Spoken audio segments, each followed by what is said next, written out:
제가 이 산상수훈 강의를 준비하면서 제가 다시 한번 이렇게 깨닫게 되는 것은 우리가 성경을 다 아는 게 아니구나 는 것이었습니다. 특별히 우리가 너무나도 잘 알고 있는 본문일수록 더욱 그렇습니다. 그러니까 본문, 우리가 성경 쓰기나 성경 통독을 하다 보면 이 본문 내가 알지, 예를 들어서 선한 사마리아인이라든지 또 나사로, 거지 나사로 이야기라든지, 이런 우리가 예를 들어서 무슨 다윗의 이야기라든지 아브라함의 여호와 이레라는 사건이든지, 우리가 익히 아는, 어렸을 때부터 또 오랫동안 신앙생활하다 보면 목사님을 통해서 또 성경 공부 통해서 많이 접하던 이야기들이 있어요. 잘 아는 거지. 근데 여러분, 다시 연구를 하잖아요. 하나도 몰랐다는 사실을 알게 돼요.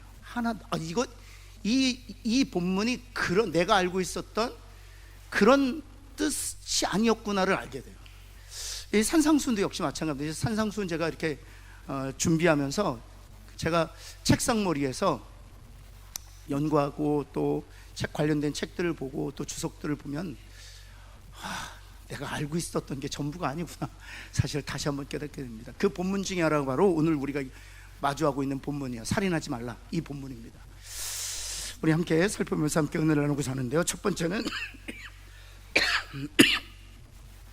유대인들은 살인하지 말라는 하나님의 계명을 약화시켰다는, 그러니까 예수님께서 이 살인하지 말라라는 계명을 언급하시면서 첫 번째로 주시는 메시지가 무엇인가 하면, 유대인들, 특별히 바리새인들, 또 율법을 연구했던 서기관들은 이 하나님께서 모세에게 주셨던 살인하지 말라라는 이 계명을 약화시켰다는 사실입니다.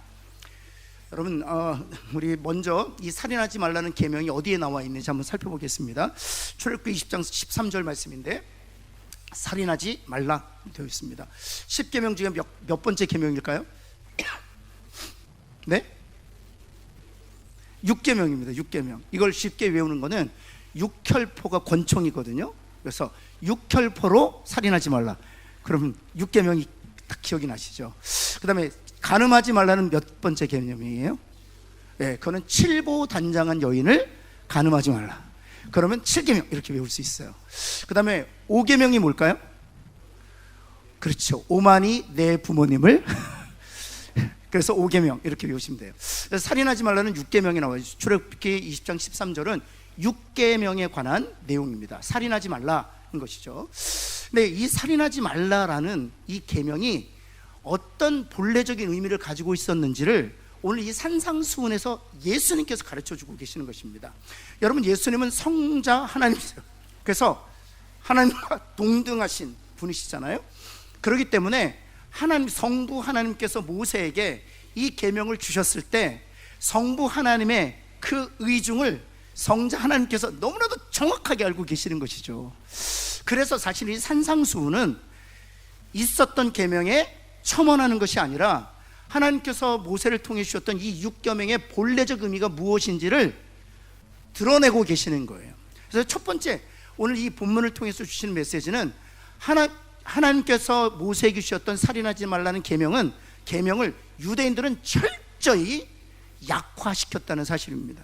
어떤 식으로 약화시켰는가? 한번 2번을 보시면, 출애굽기 20장 13절이 하나님께서 주신 6번째 계명, 살인하지 말라는 계명이에요. 근데 민수기 35장 30절과 31절에 이 살인과 관련된 또 다른 계명이 나타나요. 그래서 민수기 35장 30절과 31절을 이 출애굽기 20장 13절에 덧붙임으로 살인하지 말라는 계명을, 여기서 중요해요, 한낱 살인의 문제로 격화시켰다는 것입니다. 무슨 말인지 여러분 잘 이해가 되세요? 살인하지 말라는 계명을 한낱 살인의 문제로 격화시켰다는 사실입니다. 근데 사실은 살인하지 말라는 것은 살인을 포함한 더 광범위한 계명이었는데, 이 6계명 20장 31절을 민수기 35장 30절과 31절, 이 살인하지 말라는 계명 중에 하나인, 아주 지극히 일부분인 살인과 연관시켰다는 뜻입니다. 제가 설명드릴게요, 좀 더. 여러분, 그래서 민수기 35장 30절 31절을 보면 이렇습니다. 한번 같이 한번 읽어볼까요? 시작.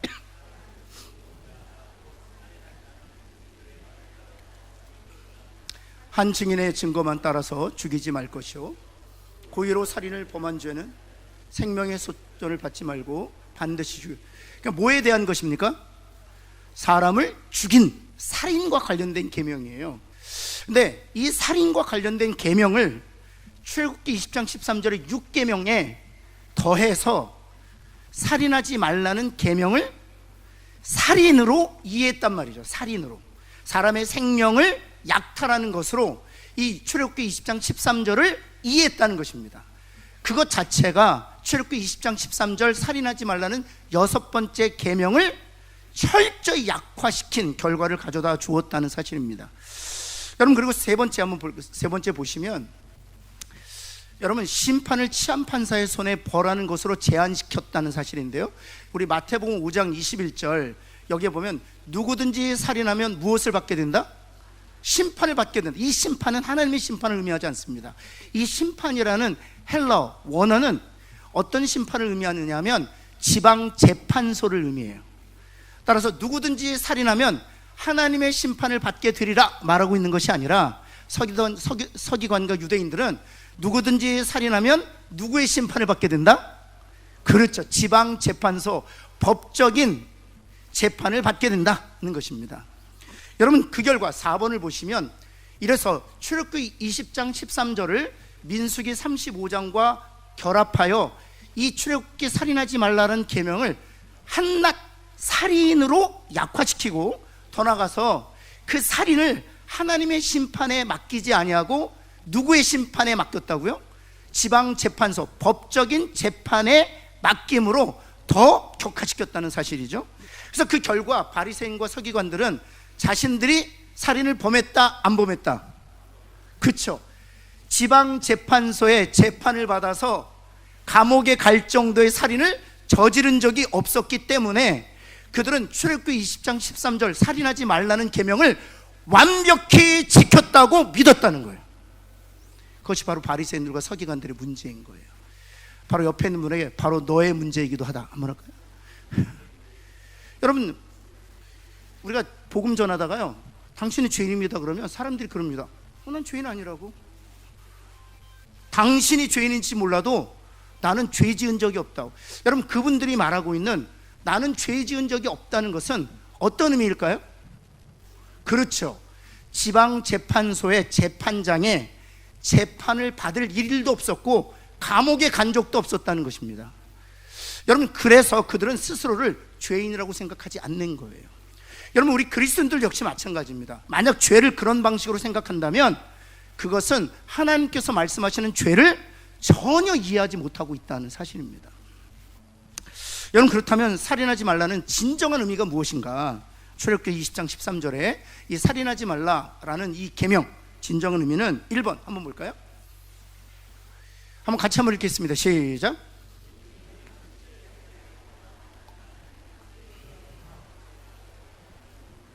그래서 예수님께서 이 살인하지 말라는 계명의 진정한 의미가 무엇인지를 하나씩 설명해 주는 그 세 가지가 있어요.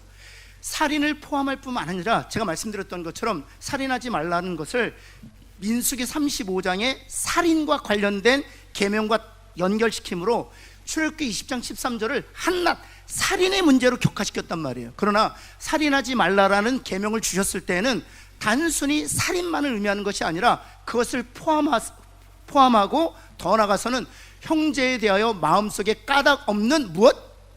분노감을 품는 것도 포함한다고 말하고 있는 것입니다. 그것이 바로 살인하지 말라라고 주셨던 하나님의 계명의 본래적 의미였다는 사실이에요.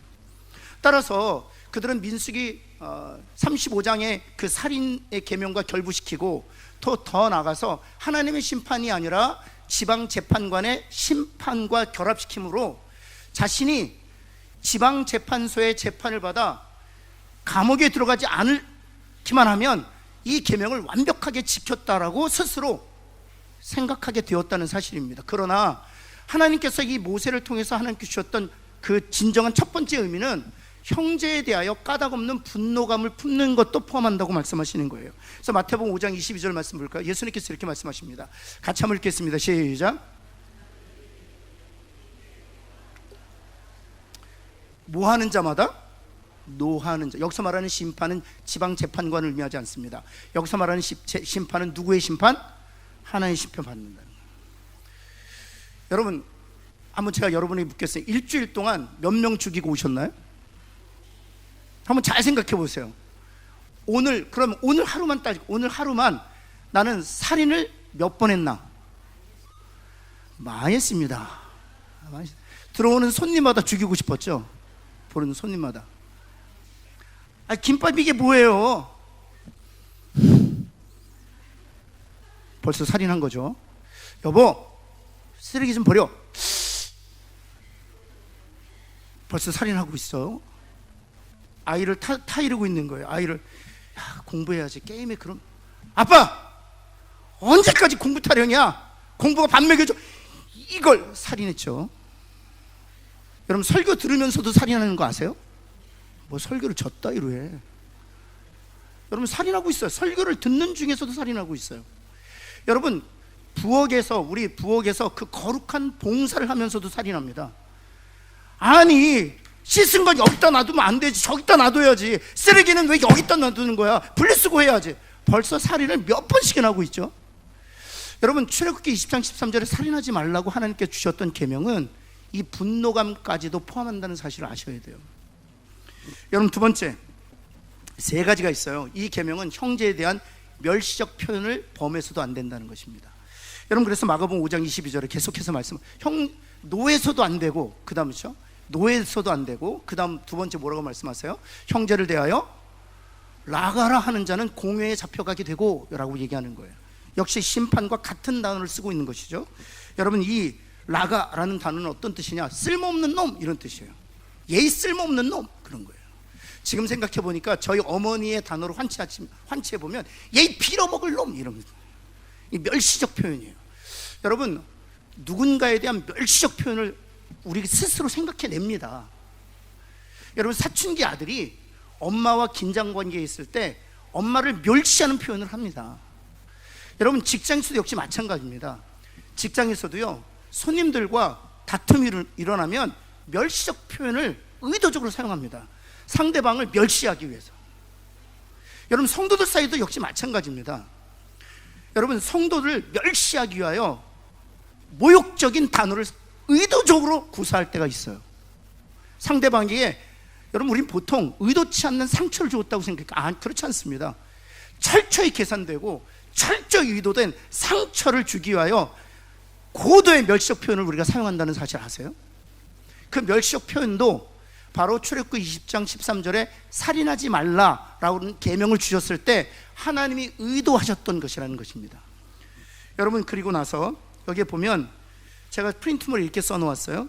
이 라가, 쓸모없는 놈은 어떤 뜻이냐면 다른 사람의 명성을 파괴할 목적으로 사용하는 언어들, 또 마음에 상처를 주기 위하여 의도적으로 사용하는 언어들, 그런 것입니다. 이런 것들을 다 그 사람을 파괴하는 것이다 는 사실입니다. 여러분, 살인이 살인만이 아니라 실제로 이런 언어들이 우리를 진정으로 살인한, 하나님께 그렇게 보신다는 것이죠. 여러분, 세 번째인데, 이 계명은 다른 사람을 욕해서도 안 된다는 겁니다. 첫 번째는 분노해서도 안 되고, 두 번째는 멸시적 표현을 써도 안 되고, 세 번째는 욕을 해서도 안 된다는 사실입니다. 여러분, 마태복음 5장 22절 한번 볼까요?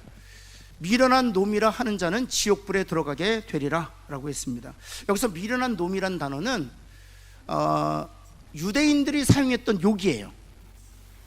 이걸 이렇게 번역해서 그렇지 욕입니다. 욕. 제가 또 한국 욕을 여기서 쓸 수는 없습니다. 네, 그렇죠? 제가 단어를 띄어서 할게요. 최대한 개, 그 다음은 여러분이 아세요. 개, 그 다음 도저히 못 쓰겠어요. 시읒으로 시작하는 건데, 시읒, 피읒, 니은. 그건 초성만 말씀드리니까 알려드릴게요. 시읒, 피읒, 니은, 이런 거. 아니면 시읒, 쌍지역, 그 정도만 하겠습니다. 여러분, 이 단어들을 잘 분해해 보면은요, 아무렇지도 않아요. 이 단어들이 어떤 의미가 있습니까? 개와 아무 상관 없어요. 그런데 이것이 사람에게 사용될 때에는 사람의 영혼을 파괴한다는 사실을 아셔야 돼요. 여러분 중에 남편들한테 이런 소리 듣고 사셨던 분들 계실 거예요. 여러분, 성도들에게도 이런 표현을 사용한다는 거 아세요? 슬프게도 살인하지 말라라고 하나님께서 말씀하셨던 것은 이 세 가지를 의도하셨다는 겁니다. 그런데 유대인들은 민수기 35장의 그 살인과 연관해서 이 출애굽기 20장 13절을 한낱 살인으로만 규정했고 제약했고, 더 나아가서 그 살인을 하나님의 심판이 아니라 지방 재판소의 재판으로 더 격화시켰다는 것입니다. 그래서 하나님의 계명을 가장 약화시킨 것이 바로 서기관과 유대인들이었다는, 그게 인간의 본성인 거예요. 그리고 그래야만 그 잣대로 자신을 비춰볼 때 자기는 의롭다 여길 수 있기 때문입니다. 그래서 사도 바울도 그가 그렇게 담대하게 얘기했다. 율법으로서는, 내가 예수님 만나기 전에는 율법으로서는 나는 의로운 자였다. 율법으로서는 흠이 없었던 자였다. 근데 예수님께서 말씀하셨던 이 살인하지 말라는 본래적 의미로 사도 바울이 이 잣대로 자기를 살펴본다면 어떨까요? 분노해서도 안 됐고요, 멸시적 표현을 사용해서도 안 됐고요, 더 나아가서는 욕을 했어도 안 돼요. 여러분, 심지어는 이 분노와 관련해서 어떤 얘기를 하냐 하면, 제가 그 글을 읽고 깜짝 놀랐어요. 어떤 성서학자들은 이 분노를 죄인에 대해서도 분노해서는 안 된다라고 표현해요. 죄인에 대해서도 분노해서는 안 된다라고 표현해요. 심지어 죄인에 대해서도 분노해서도 안 된다라고 얘기하는 거예요. 그 정도로 하나님께서는 의로운 기준으로 우리에게 부탁하고 계시는 것입니다. 저는 이런 생각을 해보았어요. 이 살인하지 말라 출애굽기 20장 13절에 주셨던 6번째 계명, 하나님 주신 의도대로 분노하지 않고 또는 멸시적 표현을 사용하지도 않고 더 나아가서 욕하지 않는다면, 그렇게 우리가 살아간다면 우리 가정이 얼마나 행복할까? 우리의 일터가 얼마나 축복된 일터일까? 우리 공동체가 얼마나 사랑으로 충만할까? 그런 생각을 해보아요. 여러분, 우리가 살인하지 말라라는 그 본래적 계명의 의도를 잘 읽어내고 살아가는 저와 여러분 되기를 예수 그리스도는 축원합니다.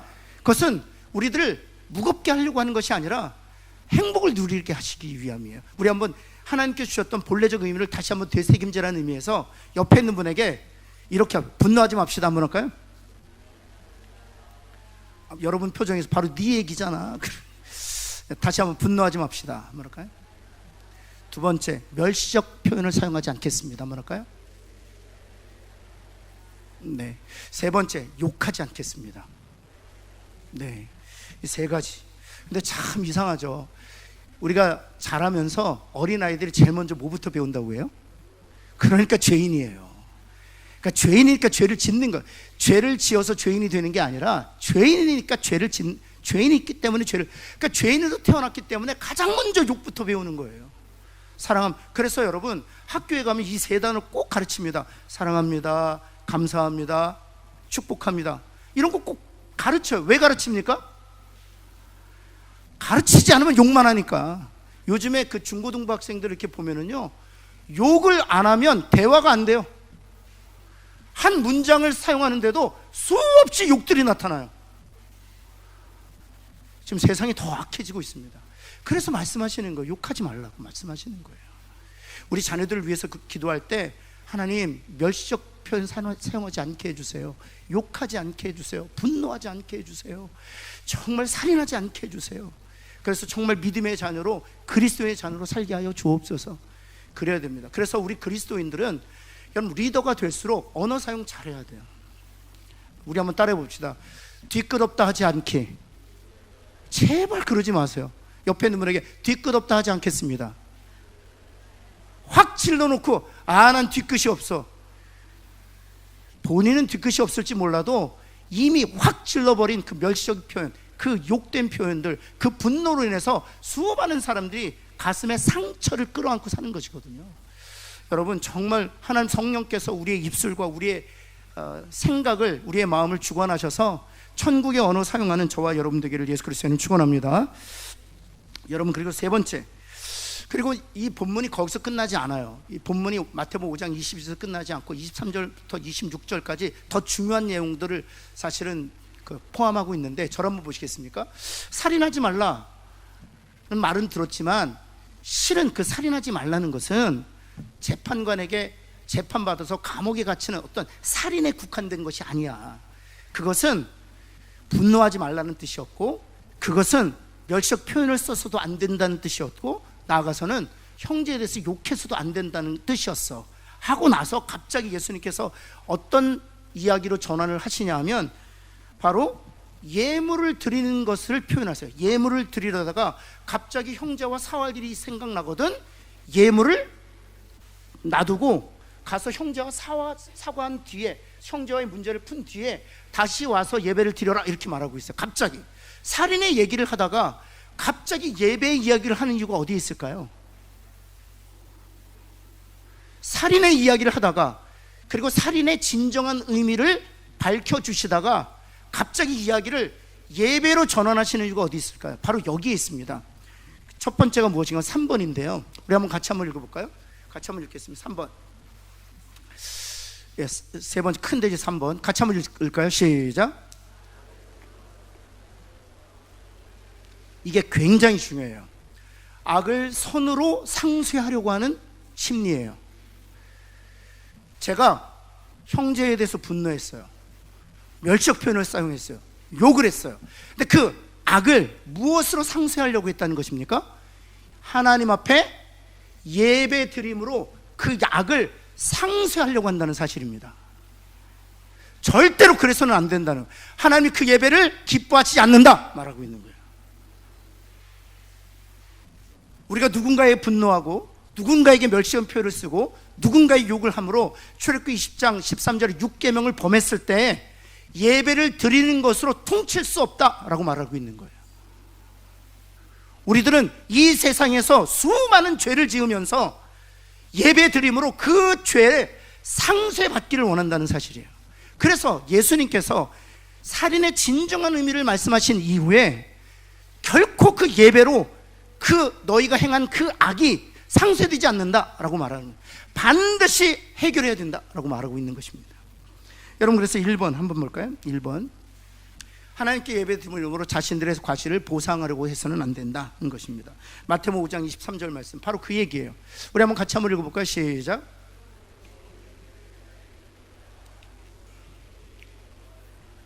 예물을 제단에 예배 드리러 왔다가 형제에게 원망들을 생각나거든, 이런 뜻이에요. 그래서 예물을 제단에 드리는 것으로 내가 했던 그 과오가 상쇄되지 않는다, 그런 뜻입니다. 그리고 두 번째, 왜 그러시느냐, 왜 그러는가? 한번 읽어볼까요? 시작.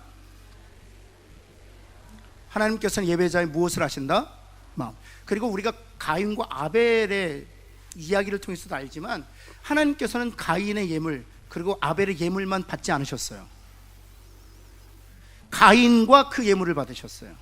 아벨과 그 예물을 받으셨어요. 하나님께서는 우리 예배를 받으실 때 우리의 예배만을 받으시지 않아요. 우리를 받으시는 것이죠. 그래서 우리의 예배를 받으시는 것이 아니라 예배자를 받으시는 거예요. 정말 한번 따라해 볼까요? 예배를 받으시는 것이 아니라 예배자를 받으십니다. 그래서 예배는 예배에 의해서 결정되는 것이 아니라 예배자에 의해서 그 예배가 결정되는 거예요. 여러분, 수많은 죄인들이 멋있게 찬양하고 멋있게 말씀을 듣는다고 하나님께 그 예배를 기뻐하시겠냐는 거예요. 모든 것이 좀 부족하고 시설도 열악할지라도 일주일 동안 예배자로 살았던 이들이 예배 드릴 때 하나님께서 그 예배를 받으시는 거죠. 그래서 하나님께서는 문제 해결하라 말씀하시는 거예요. 예배자를 받으시기 때문에. 우리 교회는 예배만 멋지고 화려한 것이 아니라 예배자가 하나님 앞에 받아들여지는 그런 교회 되기를, 그런 예배 되기를 예수 그리스도는 기도합니다. 여러분, 따라서 세 번째, 예배자는 먼저 형제와 화목해야 한다는 사실입니다. 이것은 단순히 어떤 한 예만 드는 것이지, 여러분, 예배자는 자신의 문제를 해결할 수 있어야 된다는 사실이죠. 여러분, 마태복음 5장 24절, 그래서 예수님께서 말씀하시는 것입니다. 우리 한번 같이 한번 읽을까요? 시작.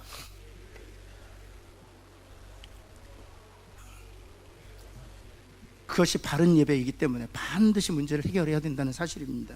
근데 여기서 제가 문득 그런 생각이 들었어요.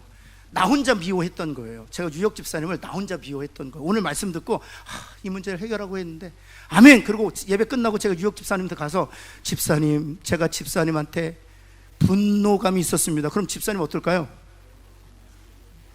상처받겠죠. 전혀 생각지 못했는데 여기선 무엇을 얘기하는 것입니까? 그것은 하나님과 해결하면 돼요. 그런데 분명히 나의 문제가 상대방의 문제가 되었을 때, 그리고 상대방도 나로 인해서 깊은 상처 가운데 있을 때, 그때 가서 사과해야 된다고 얘기하는 거예요. 예. 그래서 없던 문제를 만들지 마세요. 하나님과 해결하십시오. 그거는 중요한 것은 내가 상처 준 사람, 그리고 상처받은 사람이 나로부터 받은 상처가 너무나도 명확할 때, 그때 가서 사과해야 된다는, 문제를 해결해야 된다는 사실입니다. 여러분, 우리는 그런 일들을 많이 경험합니다. 우리의 삶에서. 교회 지체들 가운데에서도 이런 얘기 하잖아요. 저분 때문에 예배가 안 된다고, 저분 때문에 예배가 안 된다고, 성가대석에 있는 누구 때문에 예배가 안 된다고, 앞에서 말씀 전하는 목사 때문에 예배가 안 된다고. 왜 그런 것입니까? 바로 그 관계 문제 때문에 그런 것이거든요. 여러분, 그래서 우리가 정말 이 문제를 하나님 앞에 기도하고 해결해야 돼요. 근데 이런 두려움이 있습니다. 분명히 제가 상처 준 것이거든요. 제가 상처받은 게 아니에요. 제가 분명히 상처 주었고 그것이 너무나도 분명해요. 그런데 오늘 말씀 듣고 내가 이 문제를 해결해야지, 전화기를 들까? 찾아갈까? 주일날 만나서 이야기할까? 그런 생각까지 미치면 두려움이 찾아와요. 혹시 그 사람이 좀 더 기대 이상으로 과격하게 반응하면 어쩌지? 또 매몰차게 냉정하게 대하면 어쩌지?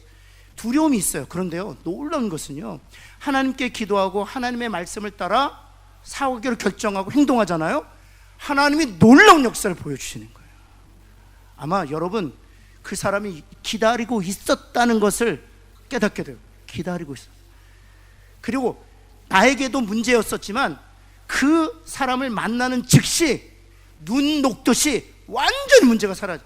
그 다음에 예배에 자유함을 누리게 되는 거예요. 그런 은혜를 누리시기를 예수 그리스도로 축원합니다. 자녀들과의 관계가 문제가 있다면 멀리 떨어진 전화하세요. 지원아, 지수야, 내가 잘못했다. 몇 날 몇 시에 내가 여러분, 이렇게 생각하시는 분들이 있어요. 그거 생각할까? 그게 생각이 날까? 아니요, 정확하게 기억하고 있습니다. 여러분이 사용한 단어까지 정확하게 기억하고 있습니다. 상처받은 사람은 결코 잊지 않습니다.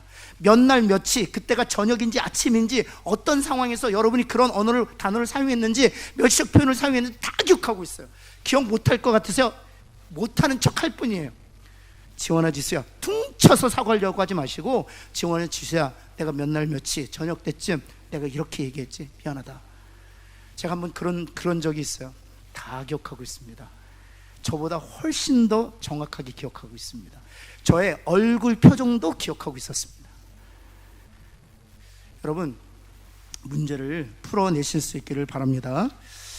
네, 두 번, 우리 대표적인 예가 누구냐 하면 사울의 예예요. 사울의 예. 여러분, 3상 15장 22절, 우리가 잘한 거죠. 3장 사무엘상 15장 22절 말씀. 사무엘이 이르되 여호와께서 번제와 다른 그의 제사를, 그의 목소리를 청정하는 것을 좋아하신 같이 좋아하시겠나이까? 순종이 제사보다 낫고 듣는 것이 순양의 기름보다 낫다는 거예요. 예배보다 순종하는 게 낫다는 것이죠. 왜냐하면 사울이 하나님께 드릴 번제로 소와 양을 남겨두었다라고 얘기했기 때문이죠. 그래서 사무엘상 15장 23절 뭐라고 말씀하셨냐 하면, 한번 같이 한번 읽어볼까요? 시작. 사신 우상에 절하는 죄와 같음이라. 왕이 여호와의 말씀을 버렸으므로 여호와께서도 왕을 버려 왕이 되지 못하게. 이 앞에 절에 보면은요, 우리가 뒤에 절은 우리가 잘 알고 있어요. 사울 왕이 여호와의 말씀을 버렸기 때문에 여호와께서도 왕을 버렸다, 이 말씀 잘 알고 있어요. 근데 그 전절을 보면 하나님을 거역하는 것은 마치 점치는 죄와 같다는 것입니다. 그리고 하나님의 말씀에 순종하지 아니하는 완고한 마음을 품는 것은 사신 우상에 절하는 죄와 같다, 하나님께서 그렇게 보신다는 것입니다. 여러분, 하나님의 말씀에 순종하고 문제를 풀어내실 수 있는, 또 성령의 도우심을, 하나님의 도우심을 구하는 저와 여러분 되기를 예수 그리스도는 축원합니다. 그럼 네 번째 우리가 할 수 있는 한 속히 한번 같이 한번 읽어볼까요? 시작. 이게 이제 25절 26절 말씀이에요. 이제 정리해보면 22절 21절과 22절에서는 살인하지 말라는 계명이 어떤 의미인지, 참된 의미, 바른 의미를 보여주세요.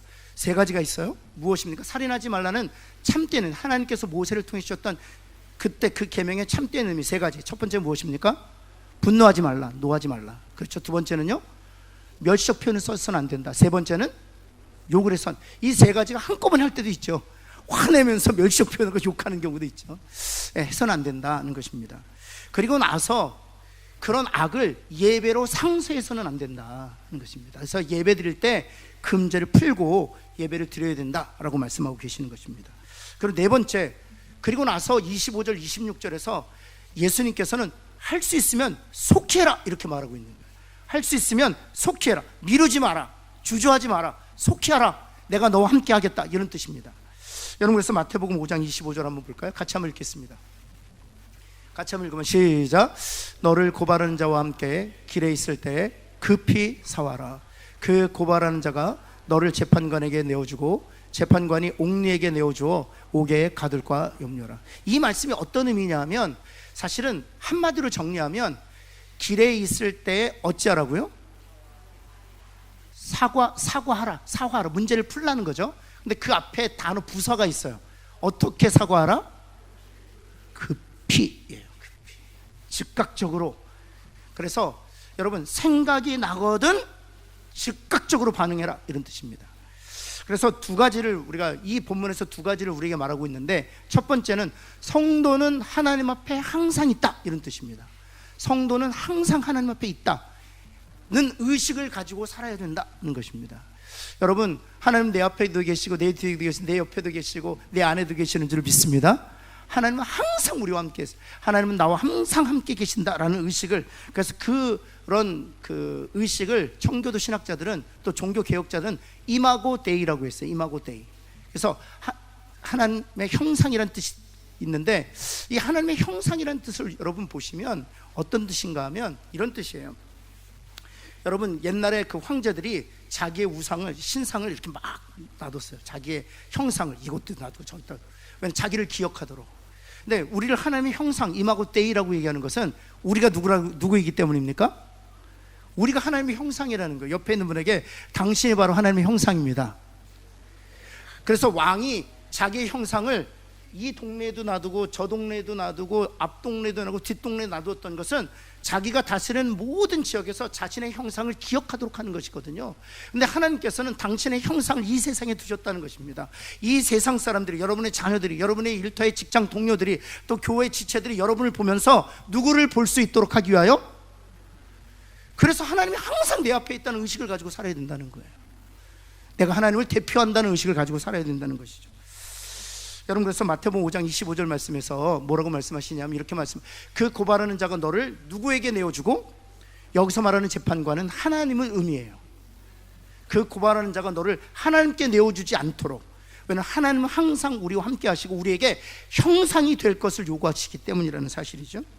두 번째, 이 본문을 통해서 우리에게 말씀하시는 것은 속히 행동하라는 것이, 그렇기 때문에 속히 행동하라는 것입니다. 여러분, 5장 25절 말씀 다시 한번 보시면, 너를 고발하는 자와 함께 길에 있을 때 급히, 여기 길에 있을 때라는 단어가 또 중요해요. 이 길에 있을 때라는 것은 우리의 삶 속에서, 이런 뜻이에요. 예배의 자리에 있을 때가 아니에요. 여기서 예배의 자리에 있을 때라고 하지 않았어요. 길에 있을 때, 무엇을 얘기하는 것입니까? 내 가정에서, 내 일터에서, 내 삶 현장 속에서 급히 사과하라는 것입니다. 예를 들면 이런 것이죠. 운전하다가 난폭 운전을 한 사람이 있는 거예요. 분노했어요. 그럼 우리는 무슨 계명을 저지른 것입니까? 그렇죠. 살인하지 말라는 6계명을 범한 것이에요. 그리고 창문을 열고 멸시적인 표현을 썼어요. 그 사람을 낮추려고 막 멸시적인 표현을 썼어요. 살인하지 계명. 그걸 사람 보니까 또 세 단어로 세월전에 막 욕을 막 해댄 거예요. 불현듯 길에 있을 때 생각난 거, 오늘 말씀이 생각나는 거야. 차를 멈추고 죄송합니다. 근데 그것이 공교롭게도 예배 드리러 가는 자리인 거예요. 한 번은 그 맥스 루케이도라는 분이 목사님이신데 좋은 책을 많이 쓰셨어요. 네, 그 중에 제가 참 아직도 제 마음속에 남는 책이 있는데 이 운전과 관련된 것이었어요.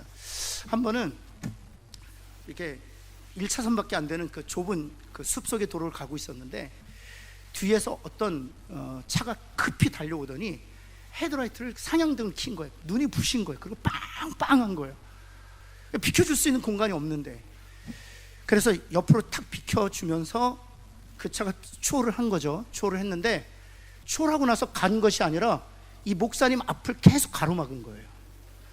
네가 나를 가로막았으니까 너도 당해봐라 그런 거예요.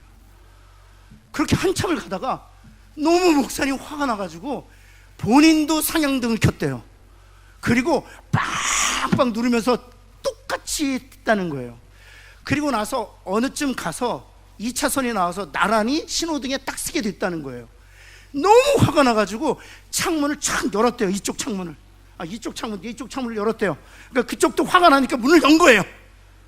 딱 서로의 얼굴 보고 뭐라 그랬는데 교회 집사님이셨답니다. 정말이에요. 정말 있었던 일이에요. 목사님 실제로 경험한 교회 집사님이었다. 그때요 목사님 얼굴이, 그 표현 어떻게 해요? 얼굴이 정말 그 빨갛게 너무 부끄러워서 어디 숨을 수가 없었더라는 거예요. 그래서 조용히 파킹해놓고 그 집사님한테 사과를 했대요. 죄송하다고. 그 집사님 물론 사과하시고, 집사님도 부끄러우셨겠죠. 그 다음부터 제가 그 새벽기도 갈 때, 제가 목회할 때 그 새벽기도 갈 때 좀 그 골목길을 가야 돼요. 그러면 제가 새벽기도 가면 제가 설교인데 늦잖아요. 앞에 차가 안 가는 거예요. 천천히 세워라 내워라 가는 거예요. 제가 이 책을 읽고 있는 다음은 저분이 권사님일 수도 있겠다. 최대한 자제하고, 최대한 아니나 다를까 교회로 쏙 들어가는 거예요. 얼마나 다행이에요. 얼마나 다행이에요. 여러분, 들키면 부끄럽잖아요. 안 들키면 괜찮을 거라고 생각해요. 아니에요. 하나님이 우리와 함께 하세요. 들킬까봐 두려워서가 아니라 하나님이 우리와 함께 하시는 줄 알고 하나님 앞에서 계명을 순전히 지켜가는 저와 여러분 되기를 예수 그리스도는 축원합니다. 기도하겠습니다. 하나님 참으로 감사합니다. 우리 성도들 정말 축복합니다. 하나님이 주신 계명을 우리가 너무나도 수박 겉핥기처럼 그렇게 쉽게 보고 읽고 있지는 않는지요. 살인하지 말라는 이 계명조차도 분노해서는 안 되고 멸시적 표현을 써서는 안 되고 상대방 형제를 향하여 하나님 욕을 해서도 안 된다고 하나님께서 말씀하십니다. 하나님, 이 하나님의 그 진정한 의미를 비추어 보면 우리는 죄인일 수밖에 없습니다. 주님, 이 죄인들을 위하여 주님께서 십자가의 보혈을 피를 흘려주시고 그 모든 죄를 씻어주신 것을 인하여 감사합니다. 하나님 앞에서 값없이 의롭다함을 얻은 하나님의 자녀 되게 하신 것 감사합니다. 원하옵기는 하나님께서 주신 그 계명을 이제 하나님의 자녀된 우리로서 그 본래적 의도대로 지키며 순전히 하나님 순종하며 살아가는 저희들 되도록 성령님 우리를 도와주옵소서. 예수님의 이름으로 기도합니다. 아멘.